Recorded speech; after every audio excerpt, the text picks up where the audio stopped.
P J Joseph, Mons Joseph എന്നിവരുടെ നേതൃത്വത്തിൽ അടിയന്തര യോഗം ചേർന്നാണ് ഇപ്പോൾ തീരുമാനമെടുത്തിരിക്കുന്നത്. സ്ഥാനാർത്ഥി പ്രഖ്യാപനം ഉടൻ ഉണ്ടാവുകയും ചെയ്യും. രാഹുൽ സുരേഷ് ചേരുന്നു. രാഹുൽ, ഇത് ലബി സജീന്ദ്രനാണ്.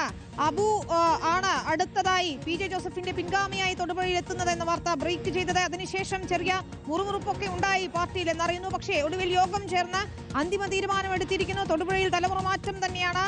പി ജെ ജോസഫ് മത്സരിക്കാനില്ല. അബു ജോൺ ജോസഫ് തന്നെ സ്ഥാനാർത്ഥിയാകും അല്ലേ? തീർച്ചയായിട്ടും അതിലൊരു തീരുമാനമുണ്ടായിരിക്കുന്നു. തൊടുപുഴയിൽ ചേർന്ന ഏറ്റവും ഒടുവിലത്തെ യോഗം ഇപ്പോൾ പൂർത്തിയായിരിക്കുകയാണ്. അല്പസമയത്തിനുള്ളിൽ പി ജെ ജോസഫും അബു ജോൺ ജോസഫും അതുകൂടാതെ മോൻസ് ജോസഫും ഉൾപ്പെടെ 3 നേതാക്കളും പുറത്തേക്ക് ഇറങ്ങി വരും. അതിനുശേഷം ഔദ്യോഗികമായിട്ടുള്ള സ്ഥാനാർത്ഥി പ്രഖ്യാപനം ഉണ്ടാകും എന്നുള്ളതാണ് നമ്മൾ മനസ്സിലാക്കുന്നത്. വിനീത് സൂചിപ്പിച്ച പോലെ തന്നെ തൊടുപുഴയിൽ തലമുറ മാറ്റം ഉണ്ടാകുന്നു.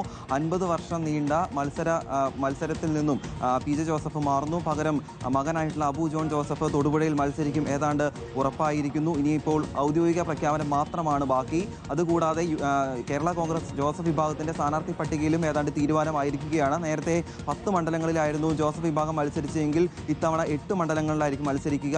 ഇടുക്കിയും ഏറ്റുമാനൂരും കേരള കോൺഗ്രസിന് വിട്ടു നൽകിയിരിക്കുകയാണ്. ആ സ്ഥാനാർത്ഥികളുടെ പേര് കൂടി വേഗം വായിക്കാം. തൊടുപുഴയിൽ അബു ജോൺ ജോസഫ്, കടുത്തുരുത്തി മോൻസ് ജോസഫ്, തിരുവല്ല വർഗീസ് മാമൻ, കുട്ടനാട് റെജി ചെറിയാൻ, ഇരിങ്ങാലക്കുട തോമസ് ഉണ്ണിയാടൻ, കോതമംഗലം ഷിബു തെക്കുംപുറം, ചങ്ങനാശ്ശേരി വിനു ജോബ്, അതുകൂടാതെ കാഞ്ഞങ്ങാട് ഷൈജി ഓട്ടപ്പള്ളിയിൽ തുടങ്ങി 8 പേരുടെ പേരുകളാണ് ഇപ്പോൾ പുറത്തു വന്നിരിക്കുന്നത്. ഔദ്യോഗികമായിട്ടുള്ള പ്രഖ്യാപനം ഉടൻ തന്നെ ഉണ്ടാകുമെന്ന് നമ്മൾ പ്രതീക്ഷിക്കുന്നു. തൃക്കരിപ്പൂരും തലമുറ മാറ്റമാണ്. നമ്മൾ വിചാരിച്ചതുപോലെ തന്നെ അബു ജോൺ ജോസഫാണ് തൊടുപുഴയിൽ സ്ഥാനാർത്ഥിയാകുന്നത്.